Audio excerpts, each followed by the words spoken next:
పిల్లలకి ఫలానా ఫుడ్స్ ఇలాంటి ఫుడ్స్ పెడితే మంచిది అని ఏమన్నా మీరు రికమెండ్ చేస్తారండి? సో బ్యాలెన్స్ డైట్ అండి. మీరు చిన్నప్పుడు ఏం తిన్నారు? పొద్దున్నే ఒక ఎగ్గో లేకపోతే ఇడ్లీసో ఏదో తినేవారు. ప్రోటీన్ ఉండాలి. అవును. గ్రోయింగ్ ఏజ్‌లో ప్రోటీన్ ఉండాలి. అది నాన్ వెజిటేరియన్‌లో మీటు, ఎగ్స్ ఉంటాయి. వెజిటేరియన్ వాళ్ళకి కొంచెం చూసుకొని పప్పు పదార్థాలు లేకపోతే చోలే, రాజ్మా. సప్లిమెంట్స్. యాహ్! అవును. యెస్. మన పప్పులు అన్నీను ప్లస్ యెస్. మీరు చెప్పినది పెసలు, సాలెడ్స్‌లా చేసి చిన్న పిల్లలకి అట్రాక్టివ్‌గా ఉండడానికి in whatever form we can give మంచి హెల్తీ ప్రోటీన్ ఇవ్వాలి. డైరీ కూడా ఉండాలండి. ఇప్పుడు అవును. ప్రతి థర్డ్ పర్సన్‌కి లాక్టోజ్ ఇంటాలరెన్స్ ఏదో అంటారు. కానీ డైటీషియన్‌ని సంప్రదించండి మీకేమన్నా ప్రాబ్లమ్ ఉంటే గానీ. మిల్క్ ప్రొడక్ట్సు, సోయా, టోఫు ఏదో ఒకటి ప్రోటీన్ మంచిగా వెళ్ళాలి.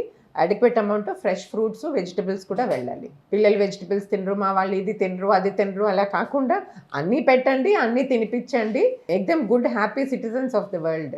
అది. ఎక్కడికైనా బతికేయాలి. ఇప్పుడు గ్లోబల్ విలేజ్ అయిపోయింది కదండీ! World has shrunk. అందరూ పైకి చదువులకి వాళ్ళకి వెళ్తున్నారు. సో, వాళ్ళు ఎక్కడికెళ్ళినా హెల్తీ ఫుడ్ తిని వాళ్ళ కాళ్ళ మీద వాళ్ళు హెల్తీగా బతికేటట్టు మనం హ్యాబిట్స్ అప్డేట్ చేయాలి. ఇన్కల్కేట్ చేయాలి. చాలా బావుంది. Plus at the same time ఈ బ్యాడ్ హ్యాబిట్స్, ఈ స్మోకింగు, డ్రింకింగు, డ్రగ్ అడిక్షను వీటి జోలిలకెళ్ళకుండా చిన్నప్పటి నుంచే ఫౌండేషన్ వేసి వాళ్ళని పెంచాలి.